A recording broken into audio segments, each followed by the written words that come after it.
Hello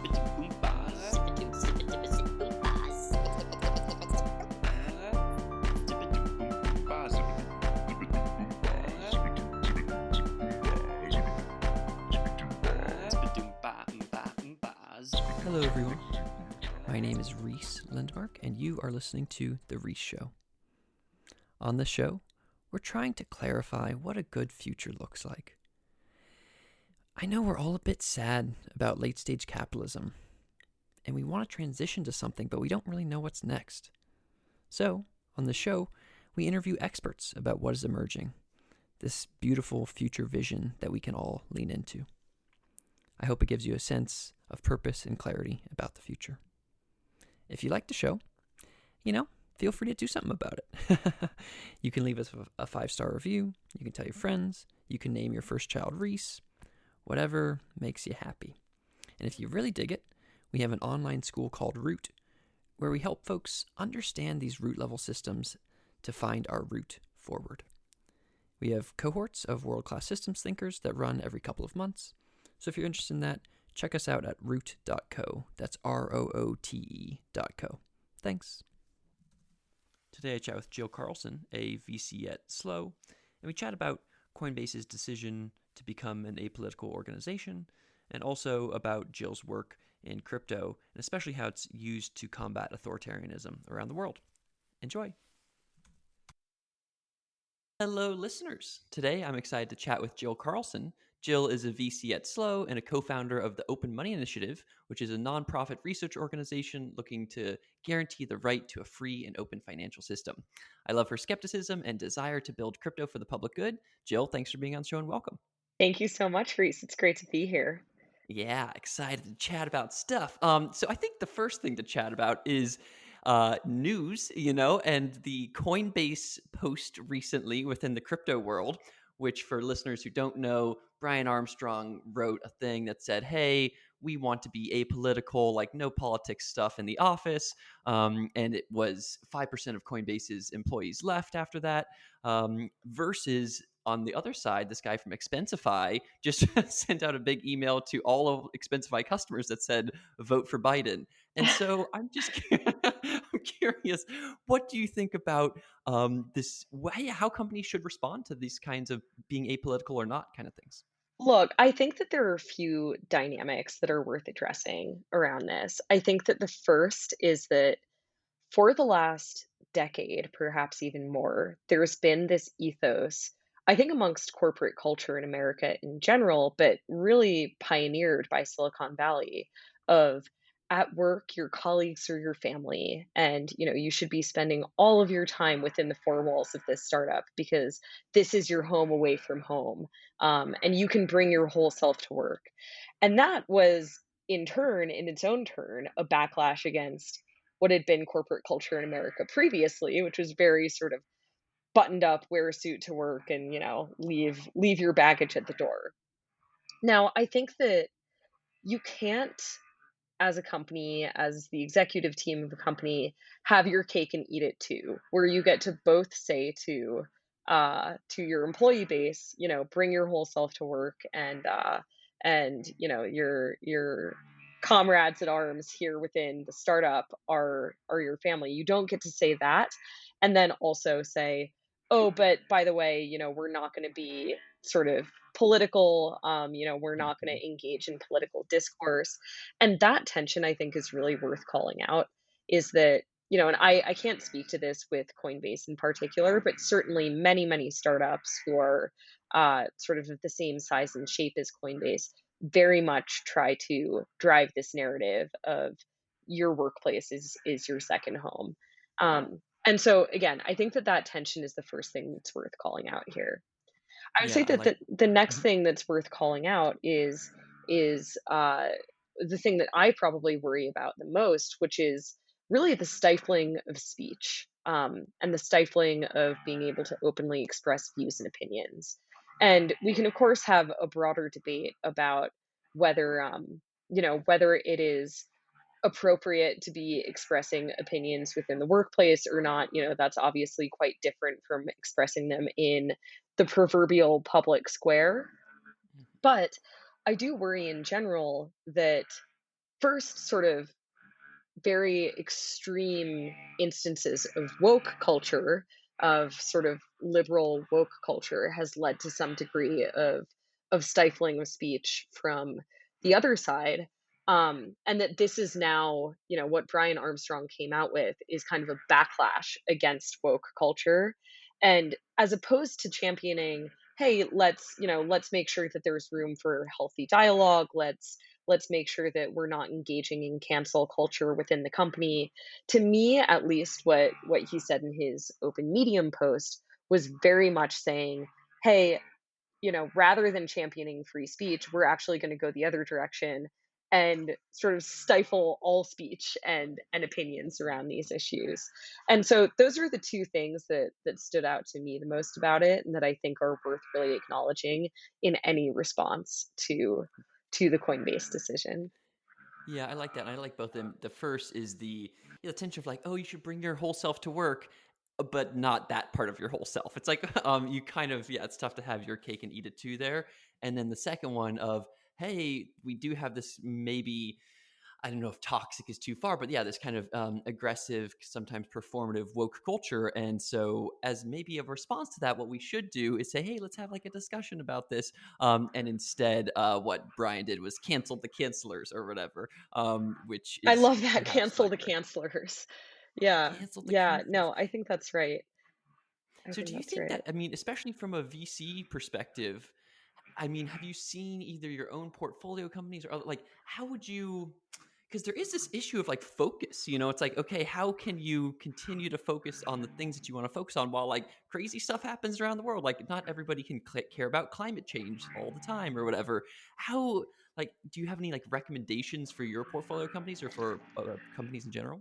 Yeah, I mean, I have to say, I think that this issue at the corporate level, and again, this is where I do sort of feel for and empathize with Coinbase and Brian. It's a very hard decision to be a decision to have to make and position to be in. But I think that it's a problem that is not totally unique, but quite unique to companies that are at a real sort of hyper growth stage where they've gone from being a fairly tight knit community within the organization to being a real bona fide corporate structure over not a long period of time. I think that that's where you see these issues come up the most. Most of the companies that I work with, because Slow is a seed stage fund, are much, much earlier in their growth cycle than what we're talking about here with Coinbase. And it's just less of an issue. Certainly not the distraction. I think that anyone who tells you that they haven't been distracted this year, given the pandemic and social unrest and grappling with all kinds of issues in the world at large, anyone who tells you that is lying. But I do think that it's much easier to navigate these things when you're a team of two co-founders or a team of, 12 salespeople and engineers. And, you can just, within that size of a group, still be able to navigate and come to some semblance of social cohesion without having to sort of issue culture by fiat, I like to say, from on high within the company. Totally. Yeah, I think that it is if you're a small crew, you can just talk about it, It's like, well, how should we think about this as a company or whatever? Versus, yeah, you need to create policies and procedures when you're bigger. I think also the thing that is interesting, and I think maybe you even noted this in your CoinDesk post, which is how, I mean, like, so Brian's, the way that his post felt was like a on high fiat kind of vibe versus this Expensify one, which was weird, by the way. It was like this guy, the CEO of Expensify, being like, hey, y'all should vote for Biden. And he sent it not only to employees, but to all customers.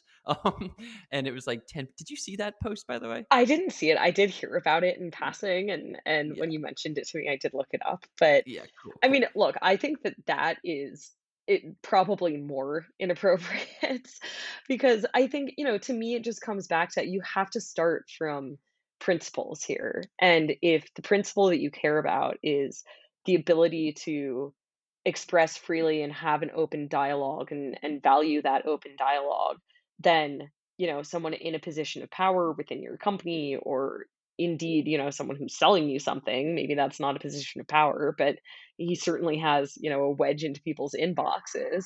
I think that that's problematic as well, to then be sort of forcing political views down people's throats if you're not then creating the space for dialogue. And a lot of my thinking around this has stemmed from a poll on an app called Blind that you may be familiar with, that I Yep. saw a few weeks ago. So, Blind, the app, is an app that is frequented by a lot of people within Silicon Valley. Each company, whether you work at Facebook or Google or Coinbase or whatever, you have access to the the blind for that company, where people share salaries, or share manager reviews, share gripes, these kinds of things, all anonymously. But the poll in particular that I'm referencing here was a generalized poll sort of across the ecosystem about whether people think that who someone votes for in the election should be grounds for firing. And an overwhelming number of people, I think not quite a majority, I can't remember the exact numbers right now, but a shocking number of people who replied to this poll believed that who someone voted for in the election should indeed be grounds for firing from their Mm. organization. And that, to me, just speaks to this really scary, divided world that we're living in right now. And if I go back to these principles, I think that part of the reason why the world is so divided is that there isn't room for discourse and disagreement. Um, and I think that that is a really dangerous thing, because it's hard to see what the path back to moderation is from there. Mhm. Yeah. That's intense. I mean, that's it. I'm surprised by the results of that poll. It Yeah, feels like having, that's weird. I guess it's like, yeah, you have someone else in the office and everybody's, a West Coast, or whatever. Everybody's a liberal urban person. And then it's like, oh, this person voted for Trump. Should we fire them? Yeah, it's weird. Yeah, that it doesn't doesn't strike sit me. quite right, right? And Yeah. I, being who I am and having the political views that I do, can make the case of, like, well, Trump did refuse to denounce white supremacists. Like, that is pretty problematic. Yeah. But Yeah. at the same time, I think that if you subscribe to what our political system is and what our society promises to be, you can't go about advocating for your political viewpoints or the righteousness of them, or whatever it is, by trying to just censor and stamp out the other side. I think that that's deeply counterproductive, and I think that that is what is resulting in this kind of backlash against wokeness and performative wokeness that we're talking about here. And I think that, if you examine the success rate of those types of cancel culture tactics, I think over the long term, they're quite low in bringing people around to the other side. Totally. Yeah, it's like you kind of, yeah, I wish I would like there to be a study about that shows how folks, yeah, like in conversations or whatever, what it looks like to actually change people's minds. It makes me think too of just like sometimes people's minds change based off of actually changing their minds. And something like gay marriage was actually like this, where once there was enough folks that were into it, then everybody was like, cool, yeah, we're fine with this. While other things, something like whether you can read communist books is an example of this, that change based off of just like old people dying. So it's kind of like values change in society sometimes through actual mindset change, and sometimes just through like, like the old guard or whatever, just passing away. Yeah, I that's do right.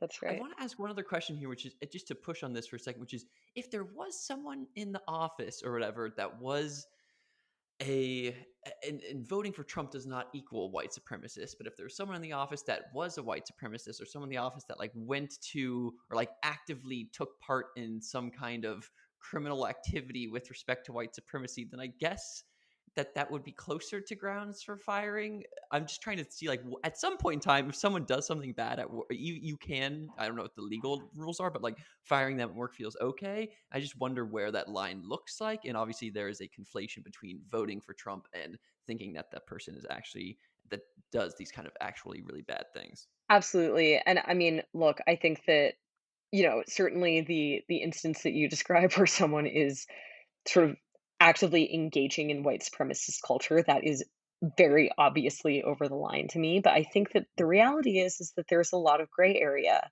and I think that, something that you find when you do engage in relatively open-minded discourse and debate with people is that by and large, people aren't bad people. People don't conceive of themselves as being inherently evil. A lot of, I think, of the behaviors that when you're on one side, you look at and you say,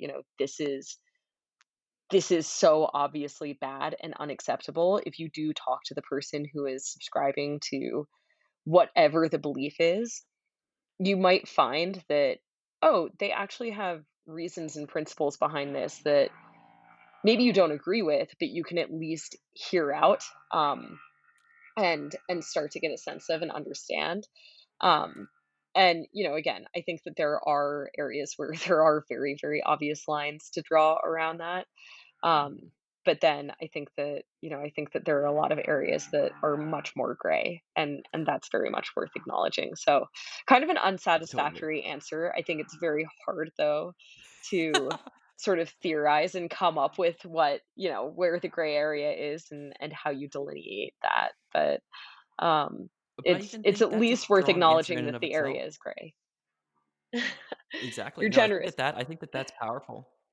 And I think that it is thinking about, yeah, I mean, so on the evil side, it's like, yeah, people are not evil. And sometimes when people are quote unquote evil, like for folks that are into like QAnon or whatever, I just feel so sad for them that they've been like sucked into this like propaganda, weird media ecosystem where they somehow believe these things. It's like, and But we so all kind of, have. But we all hmm have, and yeah, maybe it's not to the extent of QAnon and Pizzagate, but, I watch the news and I'm like, "I don't know what's real." I don't know what mhm, Biden's son did. I don't know what Trump did with regards yeah, to the Ukraine. I don't know what Hillary did in Libya and what the deal with her emails was. And so it's you just start to realize, even when you look at these very extreme cases of, yeah, people who subscribe to QAnon and Pizzagate and, whatever the 5G coronavirus thing was, things that I and a lot of my friends and colleagues would tend to characterize as these very extreme conspiracy theories. You realize actually we have a lot in common with all of those people. Like there's a lot of stuff that we're uncertain about as well. mhm. Yeah. We're all coming from a shared place of like, just trying to understand what's going on. Um, talking Exactly. about trying to understand what's going on, let's transition into the world of crypto and blockchain stuff. And for me, as someone who used to work deeper in the crypto world and now has taken a little bit of a step back, I guess I just want to understand from you, Joe, like what is getting you excited about crypto these days, or what's getting you kind of disheartened? Yeah, no, great question. So, I mean, I put myself a little bit in the same category as you, Reese, because I went from Hmm. being just myopically, singularly focused on crypto, for years and years to over the last year and a half, joining a generalist venture fund as an investor and having the opportunity to take a small step back anyway and look at the much broader landscape of software and startups. But in a way, that experience has affirmed my excitement about crypto. I still, as I look around at other spaces, and there are many which I'm excited about in run of the mill, more kind of standard mainstream fintech, areas of health, in particular women's health, that I've spent a lot of time and dived into. But even as I get excited about these other spaces, I still can't find an area where the dream is as big as that of crypto. And so that in itself is very exciting to me. Just, you talk to people who incredible founders who are building incredible products in, enterprise SaaS or building, what the future of work is going to look like. But I still then will get on the phone with crypto founders and be like, "Oh yeah, you are trying to build a different money system. Like you are Hmm. trying to turn Wall Street on its head." And that is just such an enormous dream. So I would say that that in itself gets me really excited about crypto these days. Yeah. That's cool. I think, and actually, before we dive full on the crypto, what about? I'm just curious, like in the women's health world, what kind of cool things are happening there these days? Oh, man, so many things. And, I think that it's part of a broader theme that I'm certainly not alone in this. Goodness knows every venture capitalist loves to say that they're contrarian, but there are certain spaces that have historically been stigmatized, right? Mhm. And, I think that women's health, due to the lack of women in positions of decision-making power at funds, and due to the dearth of female founders, which is partly a result of what I just pointed out. I think that women's health very much has remained a stigmatized space for no other reason than that. And so, everything from companies working on products tackling menopause. You tend to think of menopause as something that happens to like old ladies, but in fact, it's like, the J-Los of the world are going to be experiencing menopause if they're not already. And it's a very different sort of generation than one would think about, or things around like breast cancer awareness and breast health. And there's just a lot of low-hanging fruit to have a lot of impact on people's health outcomes, women's health outcomes. And so it's a really exciting space to be a part of and to see all of the activity in. But Yeah. couldn't be farther in many ways than crypto. That is funny because like in crypto, there's in tech in general, there's more, like, white dudes or whatever. And then in crypto, there's a good amount. It's like more libertarian versus like women's health, which I can imagine is more of like a more feminist, than Oh, yeah. libertarian. Oh, yeah. um, it is cool though to think about the women's health and just, yeah, I mean, the sadness in the classic example is just like the seatbelt story of like, oh, like let's make seatbelts for cars. And then it was a bunch of dudes making the seatbelts who didn't even use a women's sized dummy. And then they ended up making seatbelts for women that had like a higher like fatality rate because they like choked women and like weren't helpful for women. And so thinking something similar, but with women's health, where it's like, yeah, imagining getting more women into VC roles and founder roles and all these kinds of business things, then there's just going to be, yeah, there's tons of low hanging fruit to help people out, which I think is amazing. So I'm very, Absolutely. as a male, I am excited. Well, thank you, Reese. And, I guess the one commonality I would draw with, say, the women's health space or really any of these stigmatized spaces that I'm alluding to with crypto is that for the most part, I would say generalist venture funds, the big names that you tend to think of, for the most part, there isn't there isn't a willingness to dive in and sort of see the granularity within these spaces. Like I often talk to, women's health founders who are incredibly frustrated because they're like, yeah, I mean, I pitched so and so the other day, and we got to the end of the call and it was all very positive, but they said, "Oh, well, we just invested in a women's health company, and so it might not be a fit right now." And it's kind of like, well, wait a second, but there's so many companies, big companies to be built within women's health, and I think that crypto, interestingly, still has some of that same those same dynamics around it when it comes to the generalist VC funds, where they all kind of have their bet that they made back in 2017 and will Mhm. continue to sniff around it and try and stay aware of things that are going on. But it's definitely not uh, a sort of cool space to be spending time. And I almost find myself apologizing for it sometimes on calls. Like, I know you're not doing stuff in crypto, but that's where I've been spending a lot of my time, and Uh-huh. here's what's exciting to me as I talk to other venture capital investors. It's funny because I feel like there's in some ways, what's happening, like 2017 was small potatoes to what, like, it's like, okay, we've learned how to do an ICO. Cool. Like, that's happening a bunch. And also, we've learned that you can make an Ethereum style smart contracting platform, but in a variety of other ways. And like, let's experiment with those. And that's fine. But like, now there's so much, it feels like there's so much more maturity within like the DeFi building block world and stuff. So it's like, I kind of feel like there's more exciting things almost. So in any case, what for you? What is? I mean, there's like this the other thing. Funny thing for me too is I've always been more like excited by the Ethereum stuff. There's Yeah. like the Bitcoin side, which is like, okay, cool. Like the recent news is like Square bought $50 million of Bitcoin, and like PayPal and Venmo are adding support. And I guess that's like kind of exciting, but it's also it's kind of boring. It's like it doesn't matter, Like I mean, I know what you it feels, mean. yeah, versus like in Ethereum, like people have unicorns and stuff.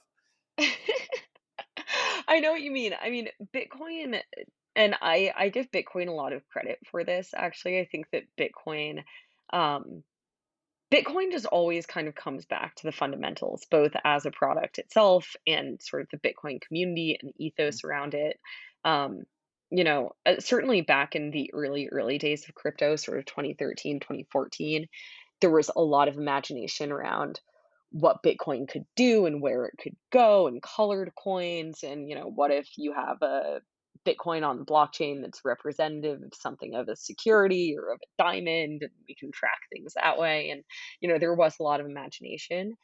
But again, I kind of appreciate it about Bitcoin that it tends to always come back to, okay, no, we're about making payments, and we're this censorship resistant asset, inflation resistant asset, and we are the digital alternative to gold, and kind of what you see is what you get. And I don't think that that necessarily means that it's less exciting, although I know what you're saying, that, Mhm. it doesn't have some of the sort of flash and pizzazz of the unicorns and sparkles and the big dream of Ethereum. But, I think that that sort of groundedness, I guess, of Bitcoin, if you could call it that, is a part of what makes it compelling to me, I would say. 100%. And for me, it was helpful to just working at MIT DCI and chatting with Bitcoin core devs, every day. It was like, okay, I get the mindset there much more, which is like, yeah, don't mess this up, and also Yeah, be yeah, very, yeah, exactly. yeah, be within that little box and like make sure you do well. Is there anything though, like, have you guys, or just for you personally, is there anything like, have you made Yeah. any recent investments or anything within crypto, or what's kind of exciting you in that space right now? Yeah, so, DeFi has been very hard to ignore, for sure. Mhm. I think that for me, it's been really interesting getting to look at fintech and the fintech landscape more broadly and realize how much overlap there is in terms of what the dream Mhm. there is and what the dream of DeFi is. Where in fintech more broadly, and Alex Rampell and Angela Strange at Andreessen Horowitz, not A16Z Crypto, but A16Z, the core fund, put out this sort of seminal piece on autonomous money and self-driving money, a while ago, and really that has kind of defined a lot of the themes of what people are aiming to do again in mainstream fintech, is build programmable money, build sort of these back end systems that will allow money to be smart and move itself. And if I deposit into my checking account, it can know what bills I have coming up, and then move the remainder into a brokerage account, and then know to invest it in these kinds of stocks based on my risk profile. All of these types of things that really, again, there's a lot of overlap with what I see in DeFi. Now, of course, in mainstream fintech, that takes the form of building APIs and doing all of these heavy lifts to get integration with banks and so forth. Whereas in DeFi, it's really sort of starting from the ground up and saying, you know, forget the banks, like we are going to build new foundations ourselves, and then build programmable money and money Legos on top of that. Um, and so, to me, I think that that's been a really interesting parallel to observe. I actually think that there's room for both, and we've spent a decent amount of time investing in both.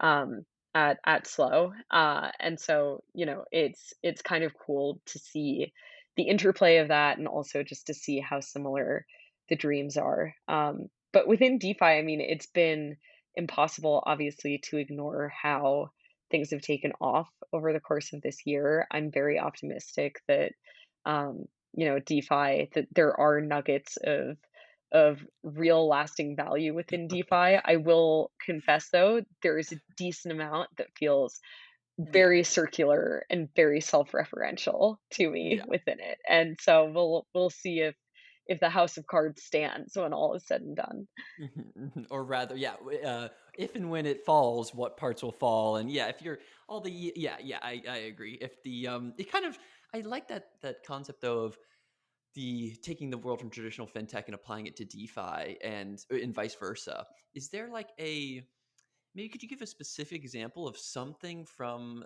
the world that I know less of, like the fintech world, and how it might be directly manifest within the DeFi world? Does that question make sense? Yeah, it does. No, it's a great question. So I mean, I'll give a specific example, which is a company that we invested in slow called Astra.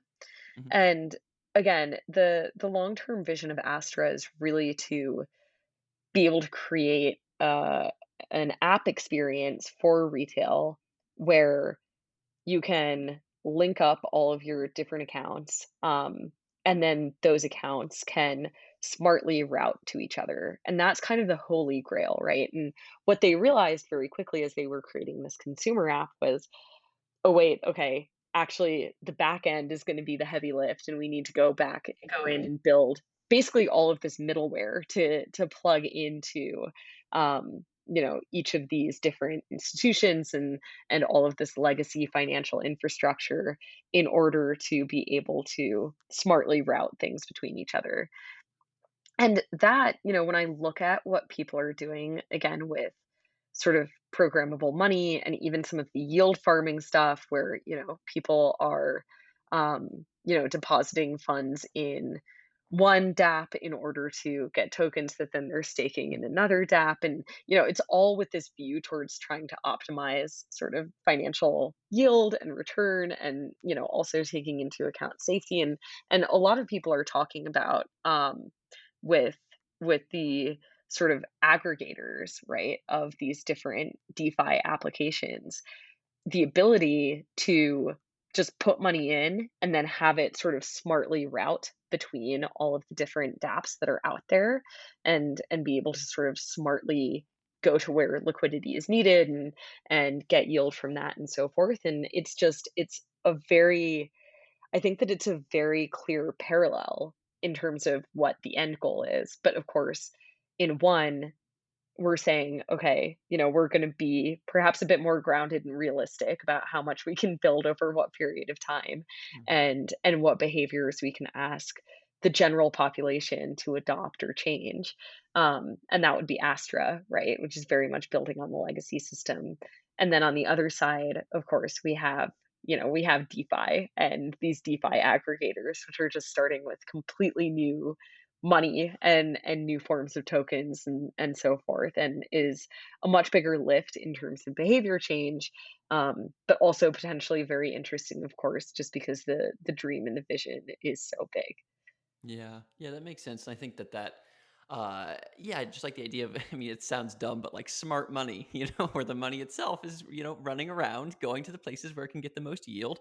And it also is a nice vision for me personally, where it's like, I don't really care about any of this, or I don't care about money. And so I just want to like put it all away and have it do its thing and then eventually come back to me. And hopefully there's more of it. So that, Absolutely. whether Yeah. it's in crypto or non-crypto, that sounds good. So I think maybe another question here, and just to talk about your work with our listeners for a second with the Open Money Initiative. Yes.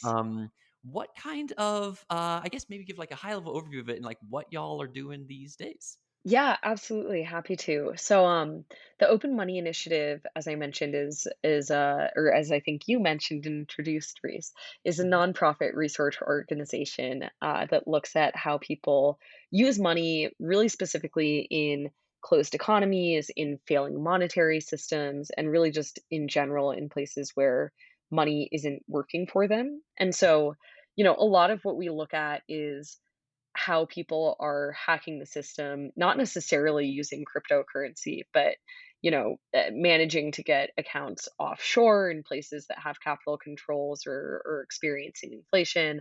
How people are tapping into their local networks in order to create marketplaces or access exchanges, things like this. And then, of course, cryptocurrency does play a role in some of these places. And so we've spent a lot of time focused on Latin America and particularly Venezuela. But we've also looked at countries like Cuba, like Argentina, that is, of course, much less extreme at the moment, uh, example of a closed financial system. And what we do is we go either on the ground to these countries back when we could travel, or we engage with people who are on the ground there and really look to get a human-centered idea of what the practical steps that they have to take in their everyday life are just to survive, in some cases thrive. Um, and we take those back and we aim to, sort of spread the knowledge, in particular, spread the knowledge to product builders and thinkers in Silicon Valley, people who are working on these ideas, product builders and thinkers elsewhere, sometimes even in their own home local regions, partnering with them, and then also working with policymakers, because all of this obviously has a strong geopolitical intersection. Um, so that's what we do. It's incredible and incredibly gratifying work. I know that you're about to bring this up, and so I'll preempt it maybe. But the latest update is looking a bit at what's going on in Nigeria. Um, and so Nigeria has been experiencing really mass scale protests and civil unrest for some time now, in response to police brutality and all sorts of other things. And as in backlash against the protests, the government has taken several really problematic measures, in my view, one of which has been the mass slaughter of a lot of the protesters and dissidents, and that's of course deeply saddening and very scary. And then another one of the measures has been really censorship of the financial system, which has led a lot of the protesters to solicit funds and start operating their finances using Bitcoin and using the BTC Pay server, which is heartening to see the technology that can so often get sort of written off as, oh, this is just for sort of crypto bros and speculators, actually being used for what I think is the primary use case and really what it's intended for in this situation. That's obviously really quite dire. Hmm. Yeah, interesting. Yeah, and I think the OMI stuff, I think it's a great example of taking some of these crypto dreams or whatever and actually manifesting and saying, no, let's actually like if we want to help bank the unbanked, or if we want to help people in countries with capital controls, we actually have to like go there and do it. You can't just like build the stuff in Silicon Valley and then it will like get there somehow. I think there are some really good examples where you all have just worked with, yeah, you're on the ground in Venezuela and Colombia and these places, and maybe this was from you guys or maybe this was from Give Crypto, I forget. And you're just like learning about, hey, everybody's using Android phones, and like Coinbase doesn't run on this kind of Exactly. Android phone. It's like that's a very Exactly. simple thing, and you could just like help that. So it makes me think of just like a sensing layer for humanity generally, and especially for builders and policymakers, where you're like trying to sense the folks that have less power and then try to like up prioritize their needs, as you're like building for like the classical needs of folks in the West or whatever. Do you know, by the way, is there within Nigeria, are they, what kind of capital controls or things are they using right now? So this is something that I'm working to understand better. My understanding was that at one point they basically just wholesale shut down the financial system. Um, and I as not that different actually from an internet blackout, right? That you might see elsewhere when there's sort of civil unrest happening, but basically a kind of financial services blackout occurred, and it's been coming back online sort of spottily, but certainly it drove all of the protesters to get off of the local Nigerian financial rails as much as possible. And some groups anyway started out as just sort of posting Bitcoin addresses of, publicly, okay, you can donate to this. That obviously, for anyone who spent time in the Bitcoin space, as you would know, has implications on privacy and anonymity. And so, uh, some friends at the Human Rights Foundation and some other organizations worked with them to get them online using the BTC Pay server, which is self-hosted and much more secure route to go for this kind of activity. And so that's been, again, just really heartening to see. Yeah, it is amazing. It's a great, yeah, it's just a great sign of exit in the power of permissionless protocols. And although they have all kinds of issues, and it's all the crypto bro stuff or just financial speculation, all those things, it's like, hey, the ability for folks to exit and to say, hey, I do want to use this Bitcoin thing when the government has shut down. Like it's a heartening story. So I hope that it is. And as you know, I hope it helps the folks on the ground there, and I hope that y'all keep doing cool work with OMI around sensing and working with on the ground folks around the world to help with financial inclusion and stuff. Is Yeah, there thank you. one? Yeah, yeah. Good luck. Another question here, just on the final crypto question.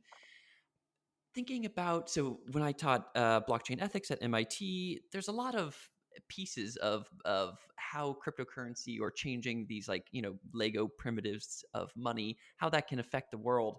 Do you see, I don't know, yeah, how would you think about the long run impacts of crypto and blockchain technology? And are there any things you're especially excited or not, like, worried about, any kind of concerns you might have, or just excitements?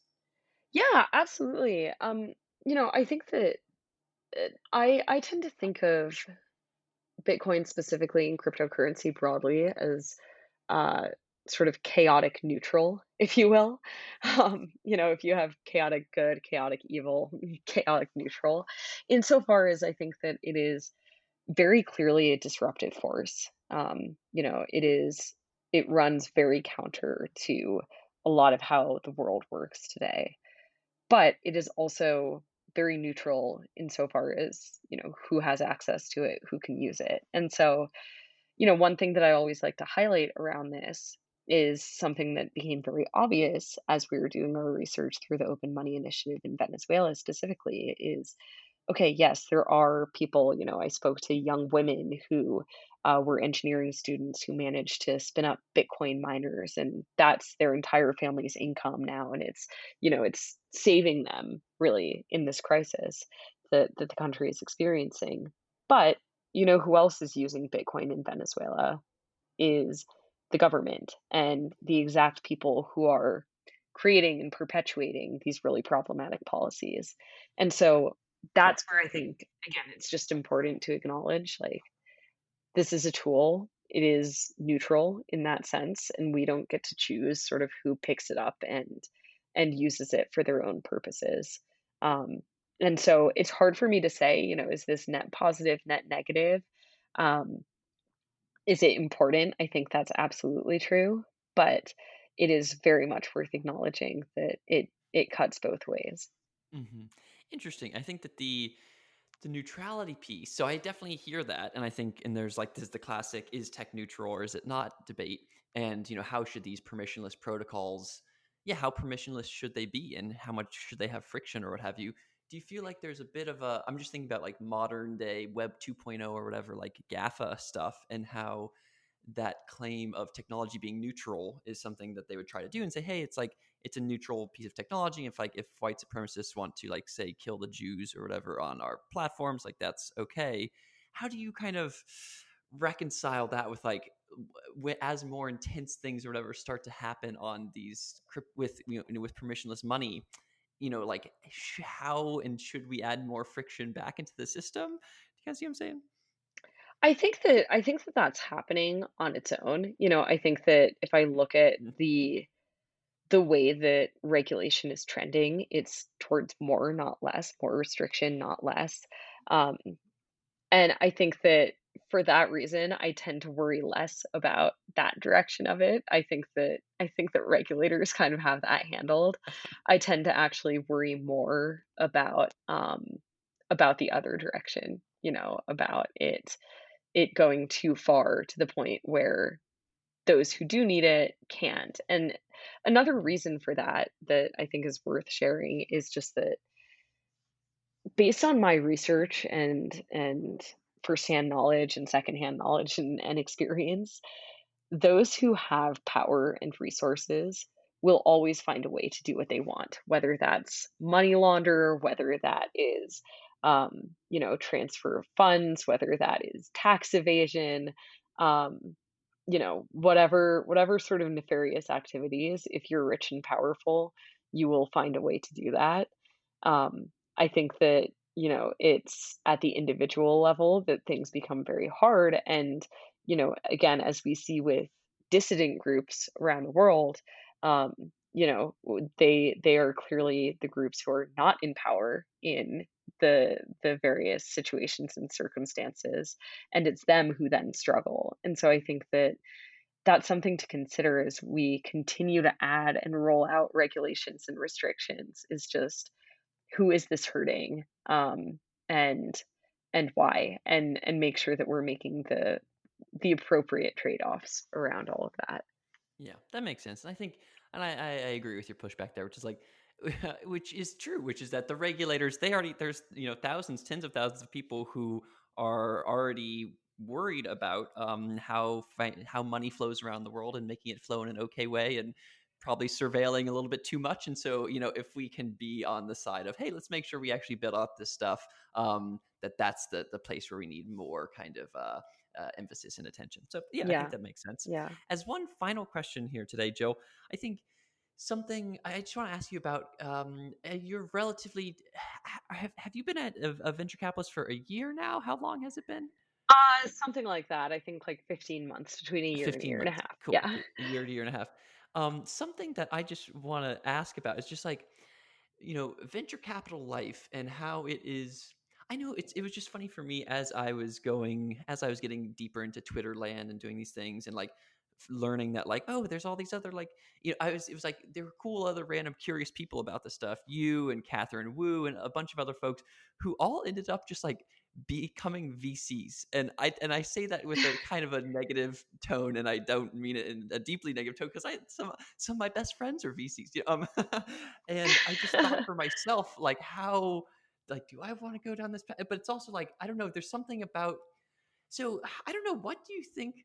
I mean, maybe my question is for folks who are, it just felt to me like I wish that there were other paths. I guess I'm curious about your story there and how you thought, I'm going to become a venture capitalist, and especially like what other paths were kind of available for you for like a hyper curious person that like to, have lots of, yeah, like to like help people and coach people. I feel like VC is a good combination, a good bundle of like lots of learning plus coaching people. And there aren't that many other bundles that look like that. So tell me about your story with VC and if you've had similar kind of qualms or whatever. No, that's very true. I mean, I'll draw a parallel here, which is that I don't often talk about this because it feels like ancient history now, but once upon a time back in high school and college and even post-college, for a while, I was on a rowing team, various rowing teams over time, obviously. And on the rowing team, people are always surprised if they know me to hear me say that, because I am 5'2" and Mhm. don't have the physique that you would expect a rower to have. And that's because I was a coxswain on the rowing teams. And so the coxswain is the little person in the boat who does not have an oar in their hand, is not actually doing the workout the with the athletes on the team, but is sitting there and steering and is kind of the coach in the boat, and drawing up the strategy and the plan and so forth. And I think that your parallel, Reese, is spot on. That as a VC, I think that it's very much like being in that coxswain seat, where you're not the man in the ring, the proverbial man in the ring. You're not the one with an oar in her hand. You're not the one actually in the trenches building a company, but you are plugged in, to what's going on. You are kind of a coach in a way. You can help with being the strategic set of eyes who's looking around outside of the boat and reporting back what's going on. And you're also there as uh, a supporter of those who do have the oar in their hand, if you will, or the founders who are building their companies. And so to me, that's actually a really appealing part of the job. I think though that it does come with the trade-off of, you don't get sort of the satisfaction of being the person who is doing the building. Um, and I think that for that reason, it's definitely not for everyone. And I think that for that reason, I think that there is a decent amount within VC culture of sort of trying to, VC brags is a Twitter account that I think hits the nail on the head with its sort of tongue in cheek approach to this. But there is a lot of sort of ego within the venture capital ecosystem, where I think that that notion of, okay, you're in the coxswain seat, you're not an actual rower, gets kind of lost. And I think that it's very important to stay self aware about that. Mm-hmm. Yeah, I mean, that makes sense. And it's cool that you were a coxswain. That always felt like it's a very unique position. You're facing backwards, which is kind of scary. Yeah. Uh, and yeah, and I think that, I guess for me, there's also just this question of like, yeah, like how folks who have that desire to not actually be the rower, but to be the coxswain type, it just felt to me as I was exploring myself like there weren't that many options besides becoming a venture capitalist, which sounds like stupid and weird, but like I think it was kind of true. Where it's like, okay, if you want to be a person who does lots of research, who likes lots of different fields, who wants to help folks, how else can you like have a job? And so I think, I don't know, I think I wish that there were more paths for folks, but I'm glad that you found your path. Absolutely. Absolutely. I think I did. Great. Woohoo. Well, thank you again for coming on today, Jill. And where should folks find you or Slow or OMI on the interwebs? Probably all on Twitter. I am on Twitter far too often, and so find us all there. Great. Yeah. At Jill Carlson? At Jill Ruth Carlson. Oh, Yeah. Jill Ruth I Carlson. I Okay. couldn't Sweet. quite snag Jill Carlson as the handle. Great. Too bad. Too bad. Well, thank you again for coming on today. And thanks for coming on and listening, listeners. Goodbye, everybody. Bye-bye.